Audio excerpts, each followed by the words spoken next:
The illustrious Jabba bids you welcome. I'm going to regret this. I'm Pete Mitchell. He's Peyton Jones. And this is the Church Planter Podcast, brought to you by Church Planter Magazine.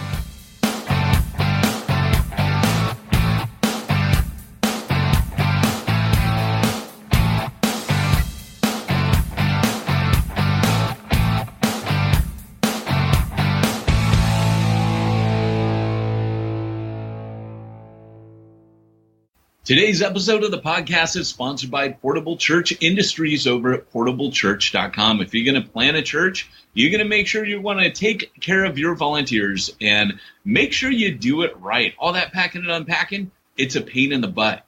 These guys make the pain in the butt go away. No, they're not a pain reliever. It's portablechurch.com.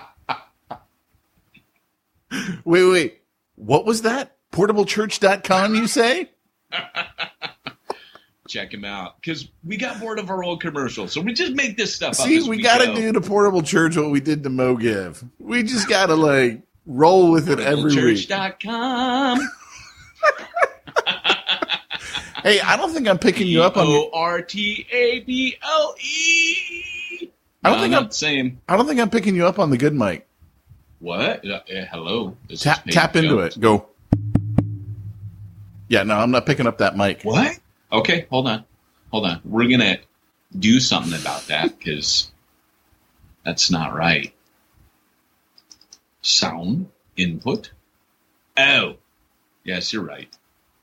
Oh, there we go. Is it better? Ooh, velvety. It's like when you're watching Wizard of Oz and she's black and white and suddenly it's in color, there's munchkins and rainbows and lollipops. I tell you, I don't know what that was. The little people in that movie scared the bejeebies out of me. Oh, you know the urban legend about the guy hanging himself in the background, right up in the rafters? And so did those monkeys. Flying monkeys? Are you kidding flying me? Monkeys will come out of my butt. Isn't that what Mike Myers used to say? I don't know. I didn't listen to it. He said monkeys will fly out of my butt. That was Wayne's World. That was like his favorite saying. And monkeys will fly out of my butt. That was like the best saying ever. You know, which I've not figured out yet how to marry that phrase to anything related to ministry, but I'll find a way. Oh, yes, I will find a way. Another copious reference. They were terrifying. I could not endure that scene. There were two scenes in that movie that freaked the crap out of me. Besides flying monkeys, munchkins I loved for obvious reasons. Did you? But yeah, I love them. I still love them. But there are all these weird things. But that scene where the witch pops up on top of the log cabin at the beginning, that scene when they're in the apple orchard or right next to the apple orchard, and she appears. It's like she appears midway through the field or through the movie film. I don't know what I'm saying. Yeah. And then she appears on top of that log cabin. That's when she lights the scarecrow on fire. Remember? That scene terrified me. I don't know. I never liked that movie. It's the angle at which it's filmed. She's creepy as heck looking during that scene. I don't know. So the other night, Munchkin hanging himself, though, right? The other night, I'm moving past your stupid story. So the other night, you can see it in the film. It's in the background. Okay, a little person. That's great on the set. I don't care. So there's also flamingos in the cornfield. People miss that too. And Dorothy's hair length changes throughout the film. There's a lot of cool trivia about that film. You're out of your mind, dude. You're seriously out of your mind. I thought you were the film major. Who You're supposed to know all cares about that movie? It was horrible. They had singing. Okay, so I give you this. Most musicals are absolute cack. Like, would not watch a musical. I just saw somebody online go, I watched La La Land for the third time. I almost shut that thing off. I've never seen it. Don't plan on watching it. Dude, you're smart. You know, it won all these Oscars, and I know by now, if it's winning Oscars, it's probably crap nowadays. Used to be like in the old days, like you'd have like The Unforgiven. That would win an Oscar. You know, like good movies. Remember those days? Now It's like movies suck and they win. And you can just, I remember I watched that one about the boy growing up. I think it was called Boy or something stupid like that. It was something stupid like that. It was the worst movie I had seen that entire year, and I got Film of the Year. So I now have no faith in the Academy Awards. Now, it took you this long to have no faith? Well, remember, I lived outside the country. I couldn't even see. Like, when you live in another country, America is so pretty much sucked up into itself that we think that's like a world event when we have the Oscars. The rest of the world didn't care. No, they don't even I don't think it. it's a world event. I've never watched it. I've never Americans understood think the that. Super Bowl is the biggest thing on the planet. Look, here's the reason. The majority of the world doesn't pay any attention to Here's the reason why I've never cared ever about the Oscars. Here's the industry.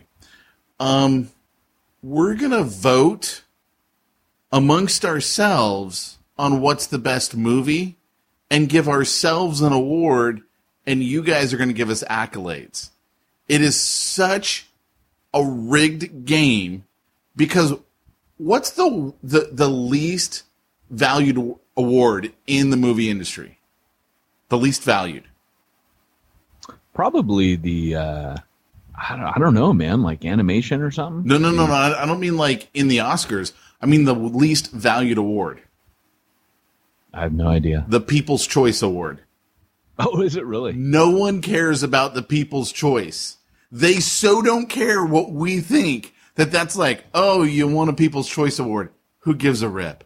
All we care about is what we think of ourselves, and we tell everyone, okay, this is how you know what's good. I mean, you're talking about an industry that's got such like deep-seated issues that look at all the awards they give themselves. And the one that should matter, what the people actually think, is the least valuable award. Right. Oh man, it was like when I walked into the Disneyland store, which happened this week. My daughter wanted one of those little Violet action figures. Dude, like, there's no Violet. There's Mom, there's Dad Incredible. You can occasionally find something about the baby in the 2-pack, but it's that weird. Like, there was a whole wall of that weird little chick who represents the industry in Hollywood, as far as that weird little chick with the black hair and glasses. She's like the fashion designer in the movie. Gives them new costumes. Right. Yeah. There's like a whole wall to her. And I'm thinking, what executive decided, you know what kids want? That figure. You know what kids want is shirts with that creepy little critter on it.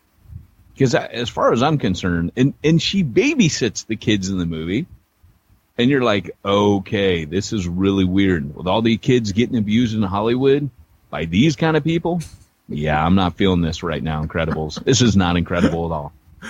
Oh, unless man. in the context of that old show back in the 70s and 80s. That's incredible. So, Tuesday I went to dinner solo because the family was at Disneyland. And as we all know, Petey don't go to Disneyland. What day was this? Tuesday. You would have seen me. Where? Disneyland. I I wasn't almost at Disneyland. invited you, and I was like, nah. I wasn't at That's a Disneyland. test of true friendship. I wasn't at Disneyland, and I don't have an annual pass anymore, so I get to use that as my excuse. Oh, I'm sorry, Luke. That's a I stroke of can't weakness. go. My pass is expired. And I refuse to renew it. You're an evil man, as evidenced by your meme that you had our employee build today. So I went to Outback for dinner, and I'm sitting there at the bar, because that's what I do. I just go to the bar, order my food is food. crap there. How can you eat there? How do you No. endorse them? No, I love Outback. I bought you a dinner there once, and I was like, this place sucks. But anyways, go Yeah, ahead. you and I are like night and day. I love Outback. No, we both like islands. We both know it's like the stupidest, crappiest restaurant ever, but it's good food. It's okay food. I don't think it's good food. Their hamburgers are good, dude. Those are like they're really whatever. good hamburgers. I got to tell this story, so let me finish. I'm Tangent Boy today. There is no one else at the bar except for this one couple right at the end, right? So I'm sitting at the middle of a row aside, and they're at the corner, and I can't help but hear them talk because they're not that far. And I kid you not, this is the conversation that's going on. Yeah, I don't think John McCain really had a brain tumor. In fact, I don't even think he really died. I think that's just all the stuff that they're putting out there. And I'm like, no way. I'm hearing that and I'm thinking to myself, so you're the ones. Exactly. And this is the reason the founding fathers established the Electoral College. Oh, yes, exactly. But I'm sitting there thinking, okay, I don't think you really understand people. Everyone in politics, 100% of them are such narcissists. They could never exit the public life voluntarily. Yeah.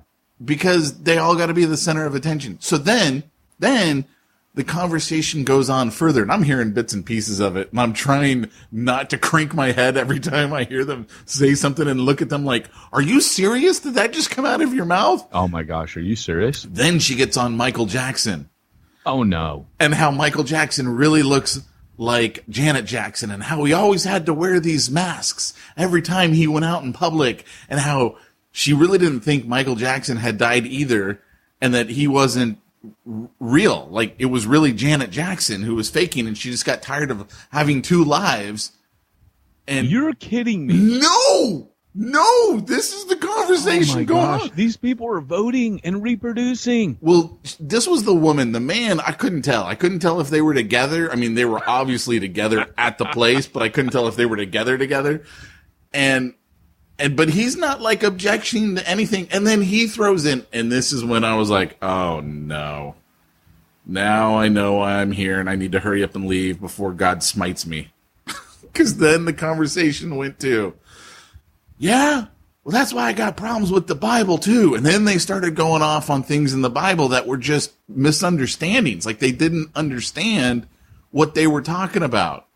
And, how could God one sacrifice from one son and not from the other? It's just a power play to get two brothers to not like each other. And I was like, oh, so I could actually interject here and get involved in this conversation.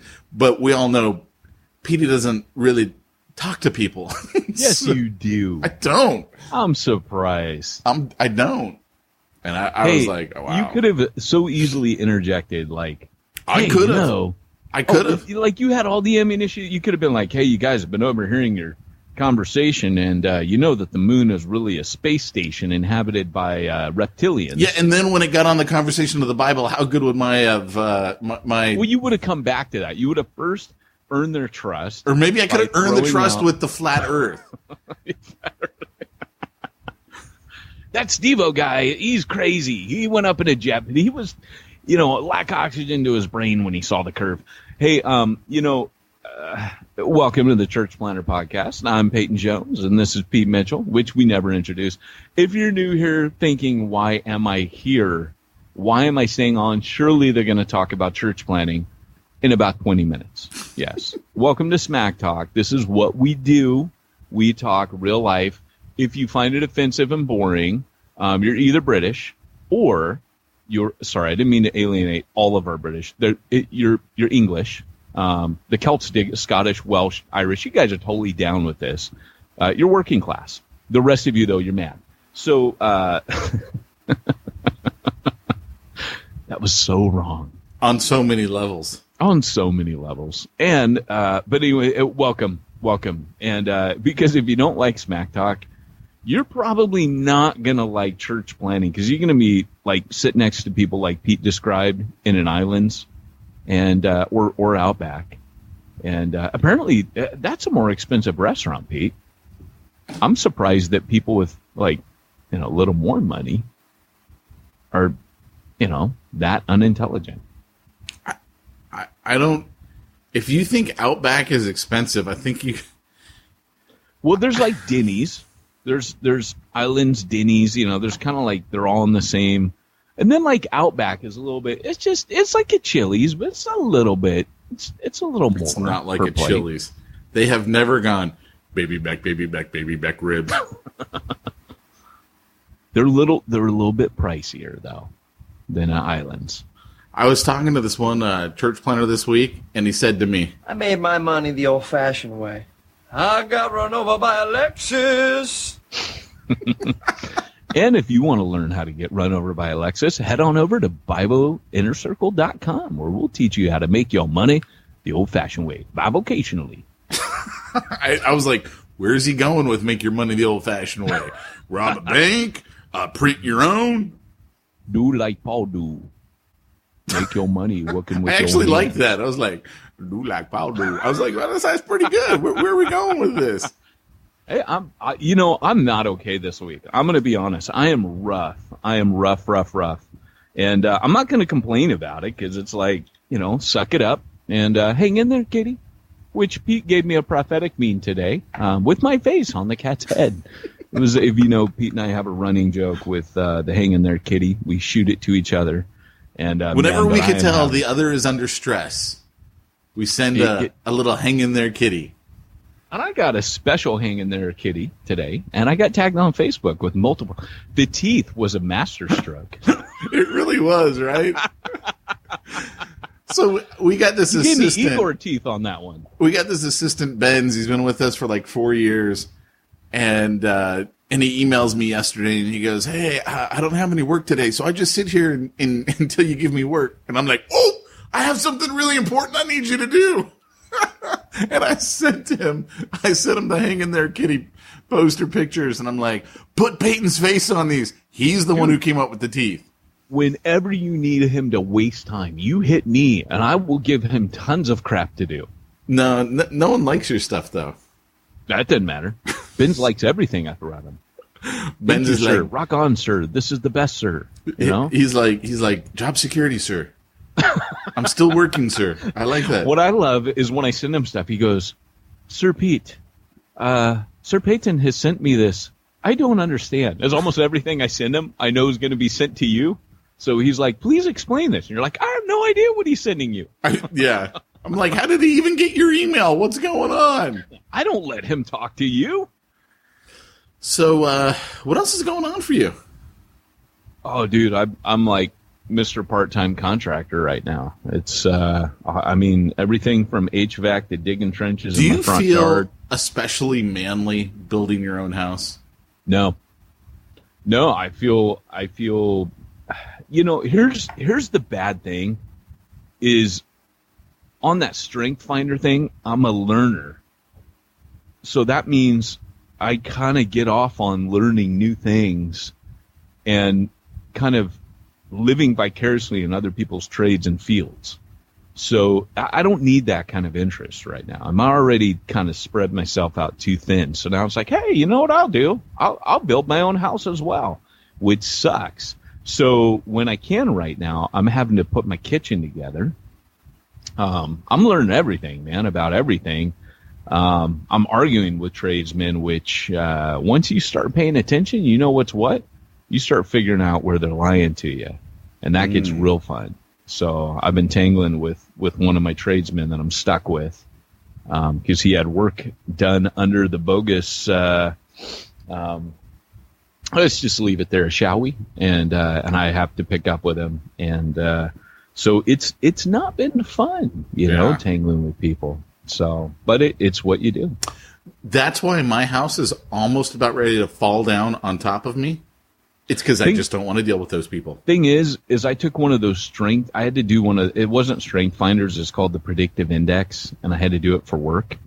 And it actually says in my thing, when you stand in his way, he'll get aggressive and angry, you know. And I'm like, oh, you know, I didn't put that one. It says resourcefully works through or around anything blocking completion of what he wants to accomplish. Aggressive when challenged. It's like, wait, you know. Well, the thing is this week I had one of the contractors slap me with a change order, and I said I don't want to pay that. What's a change order? A change order is when you have a contract and something deviates from the norm, and they slap you with more charges on it. Like, oh, I'll do that, but it's got to be. And when you're dealing with something like electricians or plumbers, they give their warranty if they do all the work, right? So a lot of times they'll kind of blackmail you or strong arm you into doing everything. Well, I said, hey, I don't want to pay that. I'm not paying that. I can't incur that cost. Well, you got to do it, and it's reasonable. I said, no, I've looked it up. It's not reasonable. And so finally, I just got mad. I went to the store. I bought the wire myself. And I pulled it through. I don't have a crawl space, so I had to take out all the can lights and run this from the outside box through all the way to where the cooktop's going to be, cutting into the drywall, drilling through studs, running that stuff like an electrician. And on Monday, I just said, hey, man, no need for you to come and do that. I did it. It's like, just saved myself $600, you know? And, you know, and the guy was mad. But the thing is, I say this in Church Zero, cha-ching, anger is a great motivator. And I just got angry. I was like, no, I'm not doing that, you know? So there were other things in my test that what's funny. I'll read you some of it. I put it on Facebook because I thought it was funny. Because I'm like, I don't want to work with that guy. You need to tell him what test you're talking about. It's called the predictive index, my good fellow. Okay. I did say that. Sounds like a made up you test. Don't listen to me. Sounds like a made up test. What's that from? Life. I've heard that line in a movie. It sounds like a made up test. It does sound like a made up test. Apparently, you have to be like qualified to interpret it. So yeah, that's That's and I nuts. bet you they sell that certification. Oh, if you'd like to, yeah, absolutely. And if you guys want to learn how to interpret this test, go to BibleInnerCircle.com. So here's what it says. Peyton will strongly express the following behaviors: risk-taking, daring, and focus on future goals. He's more concerned with where he's going than either how he'll get there or where he's been. Adaptable, operates flexibly. I mean, there were all these things at the end of it. You're like, you need to be an apostolic church planner. But my self-assessment of myself is on the other end of the scale. So my self-concept on this is super low. Like, I don't think I'm that dude. It's kind of funny. I'm in the negative on that, but I'm way over at the end of the scale on the positive on that. So I thought that was kind of funny. Cool. I dig it. Yeah. So anyways, man, that was my week. I don't have a lot to tell you unless you want to learn about, you know, different. What is today's subcontractor topic? trades. I don't even know what today's topic is. Well, Pete, I'm glad you should ask such a thing. Today's topic is how to discern a calling on your life for major change. So, for example, like I got an email earlier in the week that was like, hey, Peyton, here's my circumstance. I planted a church. We moved our family. We did this. We did that. They were in the middle of adopting. And they were like, hey, you know, like, we kind of need to move for this, yada, yada, yada. And we're feeling released from our call here. But the question was really, and I find this a lot with leaders, the question is, how do I know it's me? And how do I know it's God? And so we've talked about different aspects of calling before, but I think today I want to talk about discerning the calling, discerning when it is a call and when it's a desire. Should we just go ahead and jump right in? That's up to you. I don't know that I have anything else to say other than as soon as we start, I'm sure I'm going to come up with a great story that I got to tell you. That's pretty much our MO. That really is. Well, hit the Doc Brown button, and that'll get your juices flowing.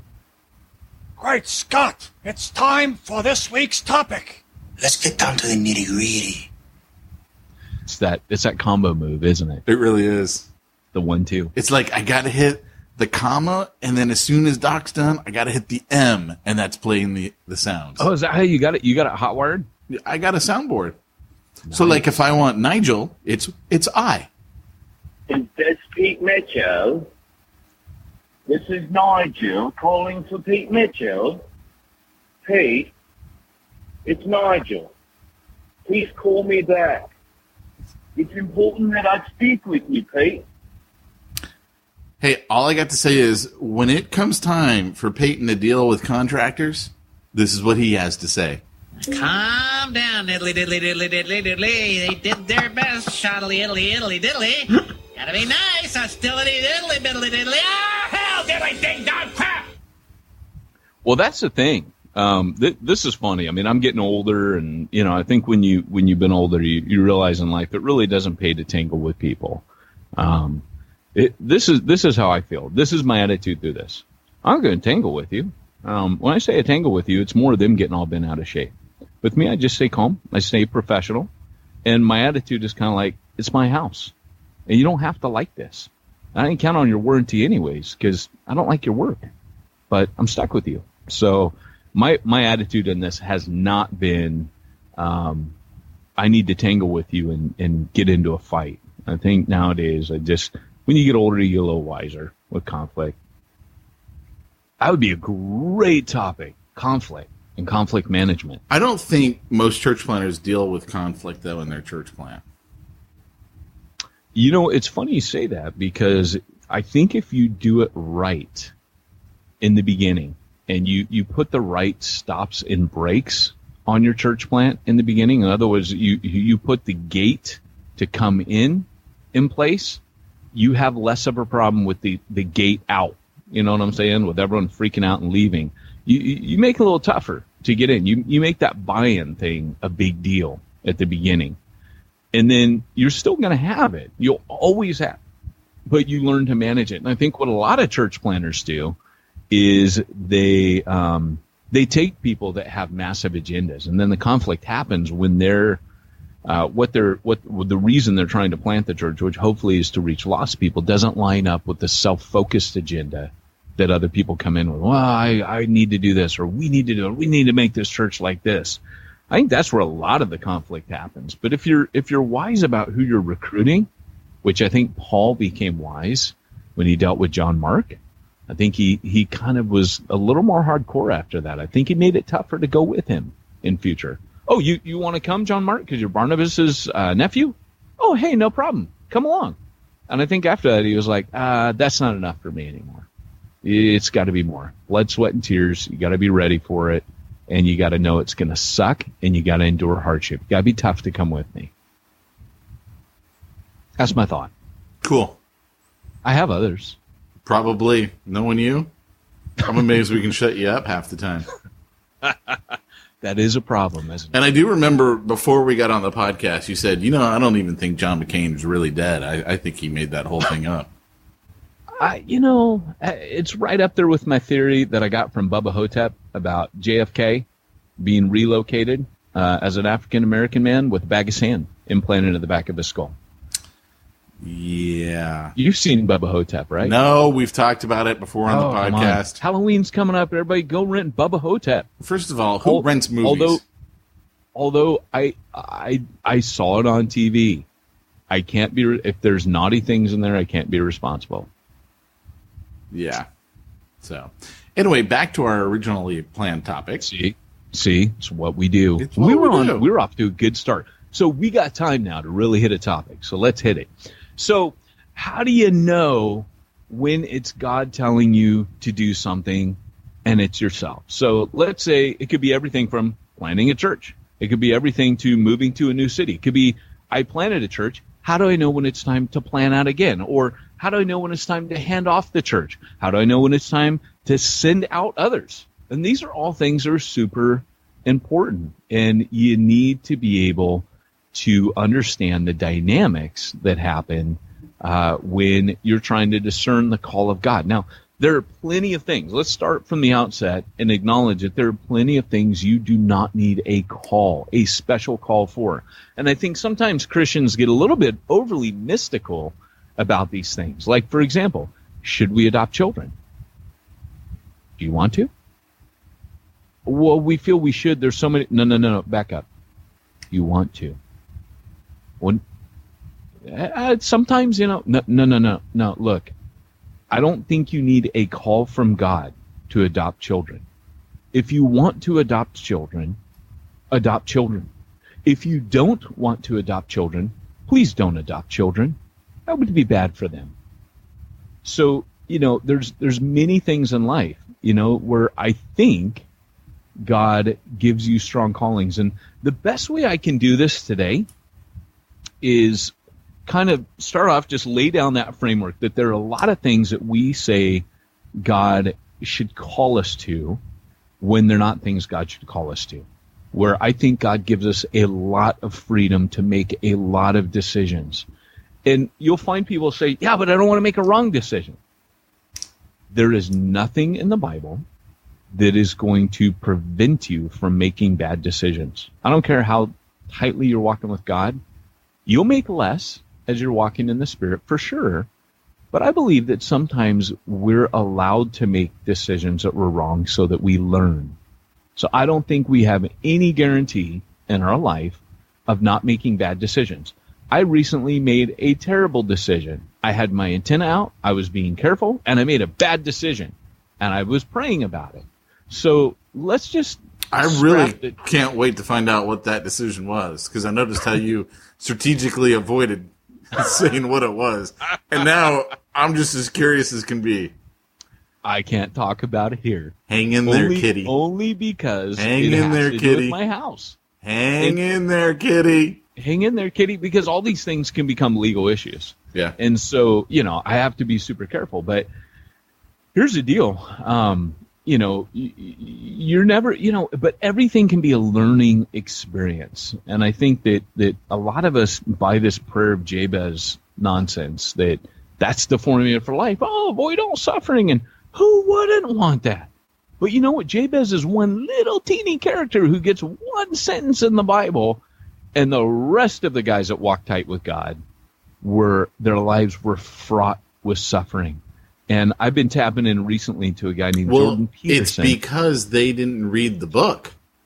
Well, here's the thing. I've been tapping into a guy named Jordan Peterson recently. Oh, no. Who is not another Jordan Peterson guy. Oh, he's awesome. I'm loving because I'm watching him debate all these atheists. Because, it's not as... I thought he was an atheist. No, he's a total Christian. Are you sure? Jordan Peterson is an absolute Christian. Really? Okay. Yeah. And what he does is he's been debating atheists. He debated Sam Harris. He debated some British chick in the Dawkins fraternal. Can't remember her name, but he literally is dismantling these guys, and he's telling them things like, "Hey, if you want to,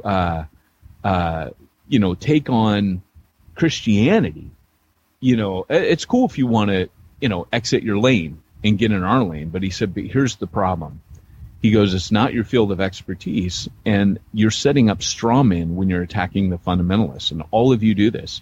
He goes, if you want to tangle with Christianity and enter the fray and really have an intelligent, deal with the heavyweights. Take on the heavyweights. Take on Dostoevsky. Take on Leo Tolstoy. Take on C.S. Lewis. Take these guys on. Deal with their arguments, because these were intellectual Christians that gave, these are heavyweights. So you need to stop playing in the whitewater and go into the depths. And just watching this guy masterfully dismantle like Sam Harris, it's amazing. You're watching this debate going, where's this going? Where's this going? And then you just watch him. He takes the linchpin out and the whole thing falls apart. And the way you know that he's got these guys, they just start talking a bunch, like just they can see they're losing it. And it is entertaining. It's edifying. And it's intellectually stimulating. It's amazing stuff. So I'm geeking out on that. But one of the things that Jordan Peterson really kind of makes his one of his bugbears is the pursuit of happiness. And we know this as Christians. The pursuit of happiness is not a worthy goal. And he goes into the biblical stories and he says, God has never in the Bible promised you happiness. And he has never in the Bible told you. Now, joy is a different thing. Joy is that in the middle of suffering and pain, you develop character, right? So the developing of your character leads to joy. That's why James says, rejoice when you fall into various trials, for the testing of your faith produces perseverance, perseverance, hope, or a character, and character, hope. And that doesn't disappoint. Everything else in life is going to disappoint, but these things don't. So when we're talking about how to discern the will of God in your life and calling, it's important to know that does not mean that God is going to steer you clear of pain and suffering. Ministry is going to be filled with pain and suffering. You don't join the Navy SEALs and expect not to get wet. You don't join the Special Forces and expect that you're not going to sweat and your muscles are going to collapse under the weight and strain of what you have to do. You don't join ministry, right? I feel like this is like a Jim Croce song. You don't spit into the wind. You don't step on Superman's cake, and you don't mess around with Jim. You don't go into ministry if you're not ready to suffer. Suffering is the bedfellow of ministry. And Paul actually tells Timothy, all who wish to live a godly life in Christ Jesus will suffer persecution. You are going to be open to it. It is going to hurt, Timothy. And Paul would know. And so would Jesus. So here's the deal. How do I discern the call? So, Pete, you're going to have to interject because we're going to have a little story time with Peyton. So I will expect you to feed in, but you will have to interrupt me. Okay. Here's my first interruption. I got my first pair of Converse yesterday that I've had since I was like in 7th grade. Did you really? I did. Chuck Taylor's, baby. I got some Chucks. Were they the Thundercats ones? No, but that would have been cool. I was joking with my wife because Luke just got some, and I'm like, you got to get me a pair, and then you got to get a pair, and then Mackenzie's got to get a pair, and we'll be twinsies. So I'm waiting. So the Thundercats one was cool, and I would rock them, but I'm waiting for He-Man. If I see He-Man Chuck Taylors, they're going on my feet. Nice. They're just going on. It's like Happy Feet. I dig it. He-Man, and I'm trying to think of what the other ones. Star Wars I've seen. Those are cool. Batman I've seen. Those are cool. But it's got to be He-Man, and there's one other one, and I can't remember what it is that I will have if I see them. Shoot. It's eluding me. But this is off topic. Curse you, Pete Mitchell. So, anyways, let's see. Hang in there, kitty. Hang in there. Where were we? Discerning the call, God. Yeah. Sorry. So, okay. So way back. Come with me way back into the land of, I don't know. So when I started, here's the deal. I'm going to tell a few different stories, and it's going to kind of illustrate when I think you get calls and when you don't. Like, we see calls in the Bible to special activities right away with ministry. I don't think you have to be called to be in ministry. If you're going to be an elder, Paul never says, find the guys that are called, Timothy. He says, find guys able to teach, men of character, love their wives, and, observe them, and then appoint them. Right? He doesn't say, go ask them, are you called? Right? That's not in there. 2 places that you got to be called in ministry. Two places in the Bible we see. Called to leave your net, or called to plant churches. Boom. Called to be an apostle. That's a calling. It involves a lot of moving around. It involves a lot of frontline ministry, and you have to be called to that. To be a prophet, I think you got to be gifted for it, right? To be an evangelist, I think you have to be gifted. To be a shepherd, I think you have to be gifted. But the apostolic calling is a calling, right? That one is frontline pioneer. You have to be called out to do. You're called a sent one.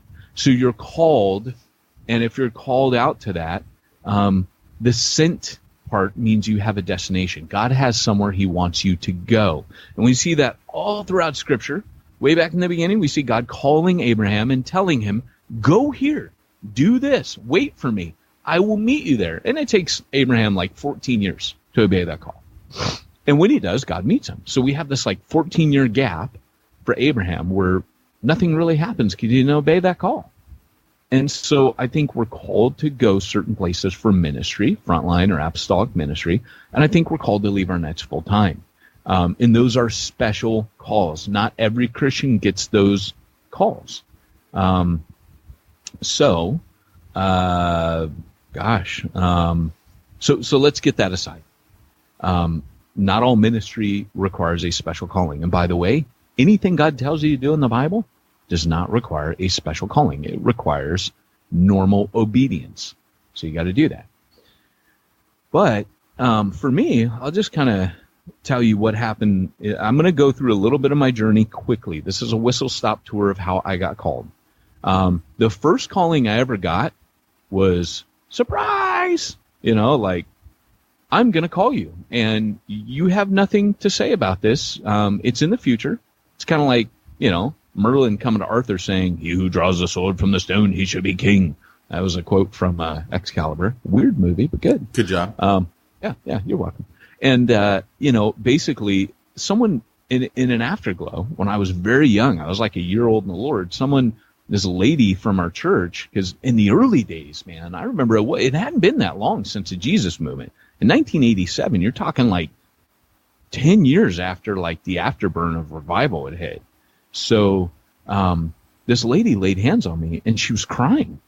And she just said, Peyton, oh my gosh, Peyton, God has anointed you and you are going to bring thousands of people to him. And she's like, I don't think you realize. Like, I was this punk kid, listen to punk music, had hair down to my butt, wearing Doc Martens everywhere, flannels wrapped around my waist, total dirtbag, the whole thing, and was not the guy. In fact, the way that I got into ministry, I didn't have a calling. I mean, I camped out on that a little bit. And at the end of that retreat, it was funny because my youth pastor came to me and said, hey, God told me that you're going to take my place one day, and I need to disciple you for leadership. Okay. And so here I am. I'm a bystander. No, God's not talking to me, right? Like, people are talking to me. People are telling me this. This is coming from the outside. That's what's known as the outward call. It's where other people recognize the calling on your life rather than you. So there's the outward call and the inward call. The inward call didn't come from me till later. So as I preached, in fact, that weekend is funny because these are all connected. That was the first time I ever preached, and the Holy Spirit just anointed what I had to say. It was like a bomb went off. Right? It was on a retreat. They asked me to teach a little Bible study at one point during it. Boom, I think it was Friday night. Holy Spirit, big time. And, I had just been baptized in the Holy Spirit. And I know we've talked about that. I was by myself, stayed up one night very late, just praying and crying and repenting, and bam, and so there was a power, and it was beyond what I naturally possess. But I think people began to recognize that, and I do believe that those are both of those people received prophetic words. And I'm one of those crazy people that actually believes that.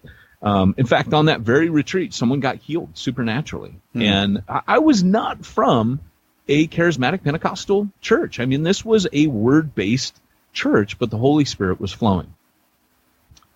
And so it wasn't right away that I began to receive the call. But from then on, when this guy was discipling me, every time I tried to teach or preach, I stunk. I mean, it was the worst. And I remember the youth pastor came back to me and he said, hey, Peyton, it's probably about a year and a half, 2 years later, he goes, hey, Peyton, I think I might have misheard the Lord back then. Because every time, like I remember one time being done preaching, I thought I was doing awesome. Afterwards, he chews me out. And he was a good dude. He loved me to death, so I trusted it. But he chewed me out, and he's like, what were you doing? What were you thinking? I can't believe you said this and you said that. And when he started telling me, I was like, oh, okay. Like I had way overstepped my the line. I mean, it was an embarrassment, quite frankly. And so anyways, to go into all that, he questioned that calling later. And I questioned that calling. I actually told him, hey, I think you're right. I don't think I am the guy to take your place. But, thanks for at least pouring into me a bit. And, it was cool. And it we remained very tight and close friends. But his wife got really sick when I was 19 and a freshman in college. And I had to take his place as a youth pastor. And that prophecy became fulfilled. And I was going to nursing school, thought I would just do ministry as an RN, ministering to AIDS patients, figured I want to go after, people that were treated like lepers in the church. And so it was really funny because here I am in nursing school. I'm teaching this youth group and I'm learning fast, man, to be a preacher, I guess, and a minister. I'd been discipling that, but again, I had failed. And so now I'm like having to preach regularly every week, which, by the way, is a game changer. If you want to develop a gift, you need to do that. And so I'm going to make this story really short, but I remember feeling I have to go to Wales. There was a compulsion on me. I didn't feel God told me to. I didn't feel that, like I didn't hear a voice. I didn't have a dream. I just felt this pull. And I want to just say sometimes when God's moving in your life, you get a compulsion, a very strong compulsion. You don't hear God's voice. God doesn't say, Pete, I want you to hire Wayne, but you feel compelled to hire Wayne. God doesn't say, Pete, I want you to go work in prison ministry, but you feel compelled to go do stuff like that. And God's in it, but you don't need him to appear and, on the road or speak out of the mouth of your donkey. You know what I'm saying? And sometimes you do. Sometimes you need people to tell you. In fact, prophets, by the way, prophets aren't always a good thing. I know there's a ministry of prophecy in the Bible, and they're meant to be encouraging. In fact, that's what Acts says all the time. They encourage. But in the Old Testament context, often prophecy was a negative thing, right? It would have a positive end, but usually it was to confront you when you just weren't listening. And so prophecy can sometimes, you can get that corrective rebuke where somebody says, hey, you go in the wrong direction and you need to pay attention, stupid. And it has that benefit. But, for the most part, you might have a compulsion and you might not hear the voice of God. And God is leading you by that overwhelming desire that you can't explain. And I think why people get confused on this is that they're waiting for God to confirm it. Well, this is why I fell back earlier on, do you want to adopt children? Do you want to move to Texas and plant a church? If you don't want to, and you haven't heard the voice of God, then why would you think you're called there? Right? The compulsion is important. You need to have that. There's only some times where God says, hey, I'm going to lead you a place you don't want to go. And normally when God does that, he tells you because there is not a desire to go there, if that makes sense. Mm-hmm. Right? Like Jesus told Peter, one day men will bound you and lead you to a place you don't want to go. So he tells him, you're going to be led there. And you're not going to want to do it. You're not going to have any compulsion. But then we have Paul on the other hand, who he's compelled. He says, but I must go here, right? He gets a Macedonian call. He's heading on his way one direction, and then he gets a call, come to me. He has a prophetic dream. It interrupts his plans.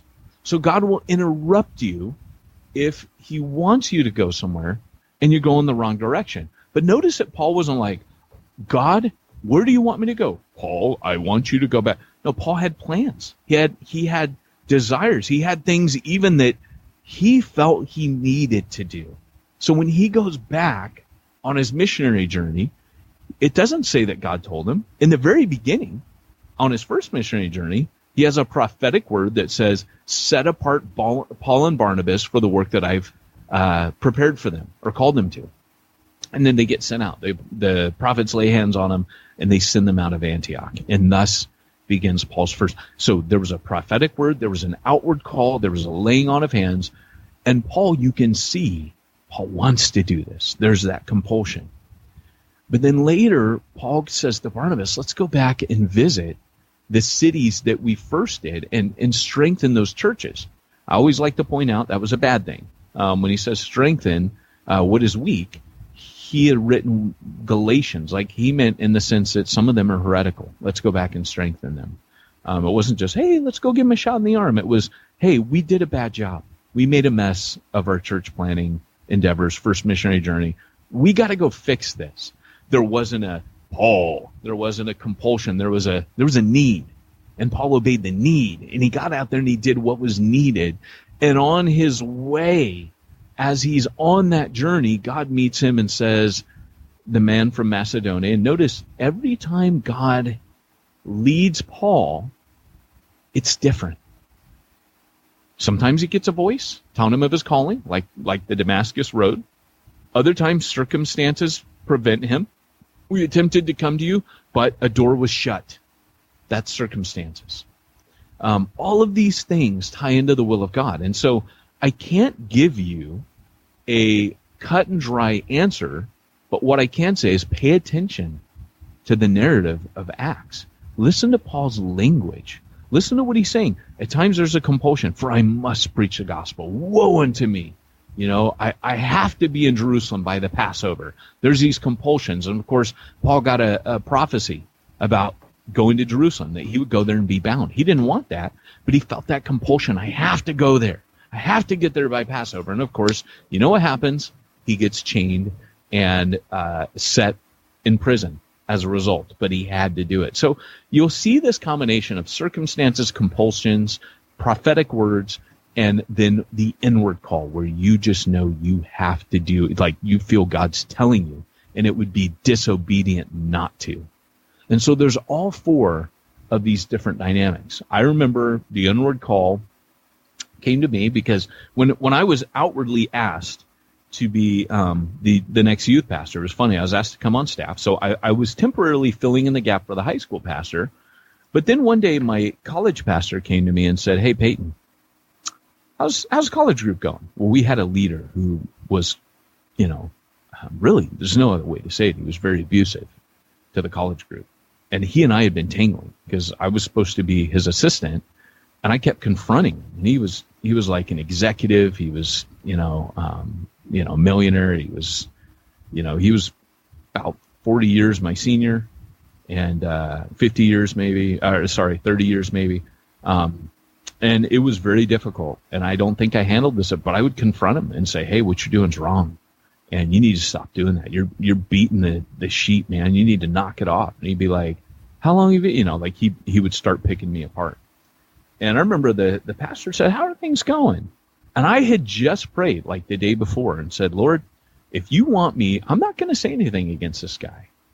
But if you want me to say anything, you're going to have to ask Pastor so-and-so to talk to me, because I don't feel right about going behind this guy's back, even though what he's doing is wrong.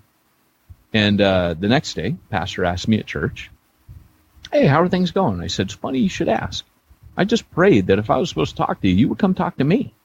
And so I told him everything. And he said, I already knew that, because he's been blowing up at people in elders meetings, and he's causing all kinds of problems with the adults. I figured it was the same in the college group. And he said, Peyton, we're going to remove him. How'd you like to take his place? And I go, I'm already doing the high school group. And he goes, I know. But he said, I need you to fill in for me. So again, it was always holding the door for someone else. Circumstances. Still at this point, I don't receive the inward call. So I say to my pastor, I said, can you give me a month and I'll pray about it and seek the Lord? And he goes, I'll give you a week, which was kind of typical him. And Pete, you would have loved this guy. And he's like, no, I'll give you a week. Nothing was mystical to him, And I was like, oh, okay. And he was wise. He was like, seek God faster, And so I did. And within a week, I was like, Lord, this is a total step of faith. I still don't think I have the inward call, but I've prayed about it. I've laid it before you. I think it's, at every turn, I was 19 leading a high school group. I'm in college leading a college group. I wasn't ready. And even that did something for me at a young age. It showed me you're not any better than anyone you ever lead, which was kind of, I think, the major lesson that I was supposed to get back then. You don't get to be the big shot. You're going to be my servant. You're going to be humble. You're going to always feel out of your depth. You're going to never feel like you got it all together in this, and you're never going to feel like you're the right guy. And that's where I want you, and that's been super valuable to me over the years. Even this podcast, I walked into this podcast today because of all the rough stuff I'm going through, and how just driving from my house to my office, I think I wanted to kill every single person on the road. And there was some yelling in my car for sure. That's the way I feel every day. Well, so I get to my, and I'm like, yeah, I'm so not the guy, to be doing any of this, because I just want to kill everybody. Now, disclaimer, I don't want to kill anyone. Please don't send the CIA to my house. I have no firearms. CIA has no jurisdiction in the U.S. Well, it's funny. Okay, Secret Service, sorry. But FBI. Yeah, so don't send anyone, the FBI, whatever you want to talk about. ATFE. Do whoever they are. Alcohol, tobacco, firearms. Hey, I don't explosives. care. the California State Licensing Board. I don't know. So it's because of all that alcohol you've been pouring for your neighbors in your garage. Here, have a beer. That has not been happening You're at like, all. I can't drink, so you, neighbor, have to drink all my beer. That was gone a long time ago. So here's the deal, though. I'm at a place in those times where I'm still obeying circumstantially, and so I'm feeling a need. Then one day, when I'm in college, I'm reading a book by Lloyd Jones on Romans, right? Because as you do in college, read them cover to cover. And I'm sitting on a bench, and I'm waiting to finish a class for nursing, and out of the blue, God speaks to me because I turn to the last page, and he goes, "Hey, if you want to go to London Theological Seminary," and God just told me, "You're going to be where Lloyd Jones was soon." I was like, "Oh." Like clear as day. I told Andrea, I said, I had the weirdest experience. I'm sitting on this bench in my community college. I'm reading Lloyd Jones. I looked at the back page, and God says, "You're going to be where he was soon." Now, I'm looking at a page on London Theological. I had no idea I was going to be in Wales at his church. I thought maybe I was going to Westminster. I was going to London. So here's the deal. When I finally decided to go to Wales, because remember, I've been there already, and I never went to Lloyd Jones's church when I visited when I was 19. Back when I first became the youth pastor. I spent 6 weeks just cycling through, and that was because it was my ancestry. I'm a Jones. So I go, I end up going to Wales, but here's the weird thing. I had no connection with Lloyd Jones's church other than one of my mentors had been the pastor there previously, and I had kind of formed a relationship with him for a couple years. And 2 months, or was it 2 months or 2 weeks? I can't remember what it was. Prior to me moving there, I mean, all my stuff was in a container on the high seas. I got a phone call from a friend who said, "Hey, I've been in touch with your mentor, Peter, mutual friend." And he said, they're looking for an evangelist at Lloyd Jones's church. And your name came up in the conversation, and I told him he's moving here, and he said I would be very interested in chatting with him. So all these things, like things out of my control. And even then, I remember I spent a sleepless night praying all night, because at that point I was going to be going to seminary. My plan was to go there and go to seminary. I've been reading the back of the book. It said you could go to seminary. I was going to go to seminary. I was moving to Wales to do the seminary that Lloyd Jones had set up. Had no idea I was going to end up. So that night I had to make a decision. Do I want to be the evangelist, or do I want to go to seminary? And I chose to be the evangelist. I felt that night, again, praying. I didn't hear God say, "Peyton, this is what you're supposed to do."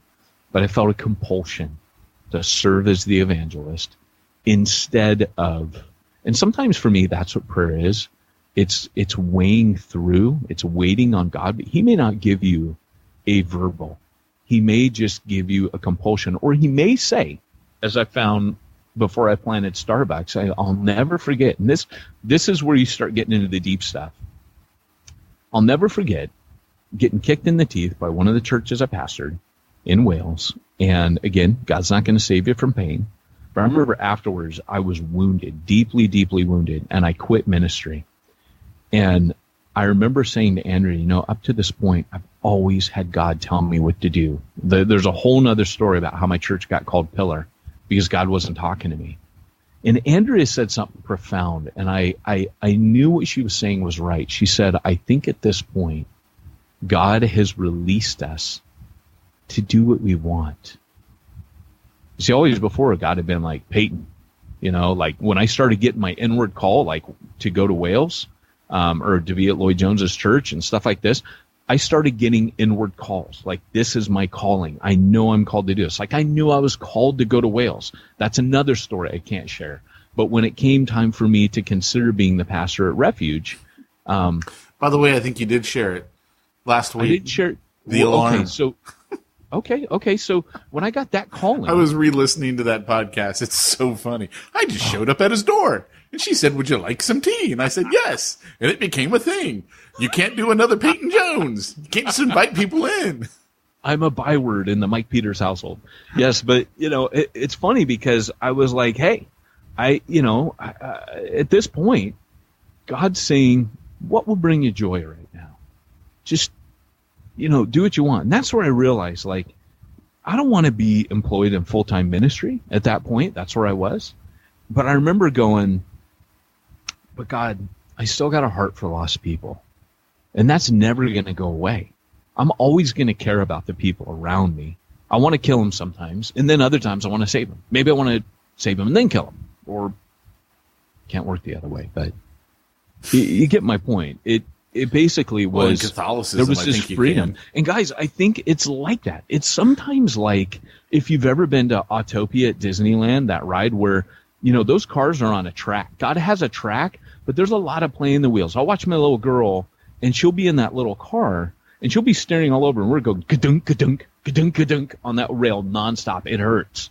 When I do it with my 5-year-old, it's painful because she's just, and people are slamming us from the back because we're not going as fast because we're hitting the side rail all the time, and I've got to work the accelerator, but even that, like, you can't go too fast because it makes hitting that rail even tougher. If you don't know, it's a car on a rail, and you get room to play, so it feels like you're driving, but you can't go off the rail. I think our lives, to a certain degree, are like that when we're walking with God. We abide in Christ. Why didn't you just start this whole talk with that? Because then we wouldn't have had to do this for the last half hour. Like, I understand it now. Like, that was all you needed to do. It's called a strategic narrative, and it nails the point you've been making. That's how I train people. You could have just started with it. That's all I'm saying. You often do start with a strategic narrative, and sometimes you end with one. So, because I guarantee you, no one will remember almost anything I said, but they'll remember the picture I gave them. Yeah. And that's it's probably because I've let Luke drive, and Luke goes, wham, wham, wham, wham. So I know hitting that center rail really good. That's right. Hey, that picture with the lightsaber going in his head, I'm not so sure about that. Oh, that was a great one. With the look on his face like, I'm scared to be standing in front of Kylo Ren. It looks like Kylo stabbing him in the head. Just saying. Yeah. When you put not so sure, I didn't know if you meant his expression or actually the picture itself. Ah. Guys, that is my piece towards war.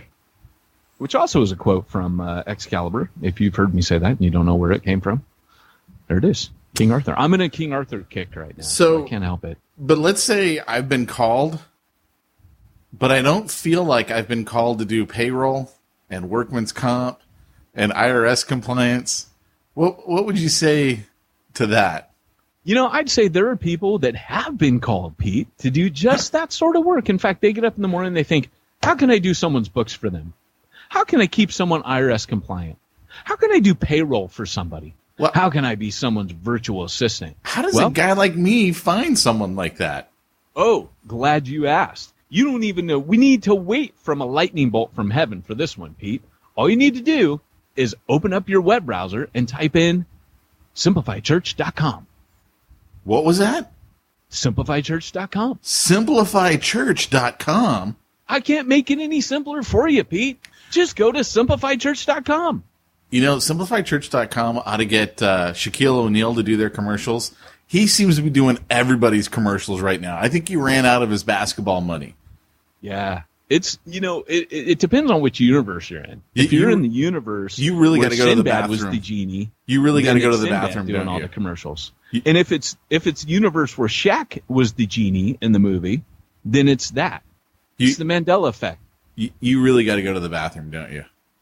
You see me bouncing. Dude, you are hopping all over. Always at the end of a call, I'm bouncing. Just so you guys all know. It's like, I'm looking at him going, oh man, he's about ready to explode there in his office. I have a little bladder, but here's the deal. My buddy calls me baby bladder. Everywhere we go, Bo, you've met Bo. He's like, you got to go again, baby bladder. So here's the deal. When I pull into my driveway, do you do this? Like my brain goes, time to pee. No. And dude, my bladder's like, whoa, no. It's bad. So I'm like trying to get in the door, man. It's like this cycle. And I'm like, I talk to my brain. I'm like, why do you do this to me? You could just wait you could trigger this alarm like a couple minutes after we're in the door. You don't got to do this when I pull into the driveway. That's how it works. I'm going to it's take the your end of the word for that. podcast. Same alarm. I going would on. just like to say that my favorite place to go to the bathroom is my backyard. If you understand where Pete works, Pete has an extension off the back of his house with a door to the backyard. He has to walk all the way around like 3 rooms to get to the bathroom. 4, you have to go down the hallway. Yeah. That's a long way. I can just open the door and step outside. Yeah, that's kind of cool. Hey, It smells a bit outside your office, though. I will say that. I'm just saying, if my dog can do it, why can't I? How did this podcast go down so very quickly? It started there. It went up a little bit, and now we're back. It was Autopia. You brought me back in with Autopia. Well, guys, this has been the Church Planter Podcast. We would apologize for it, but we're in too deep.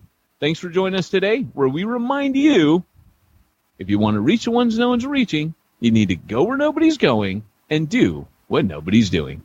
Could you, shut up and give us some money?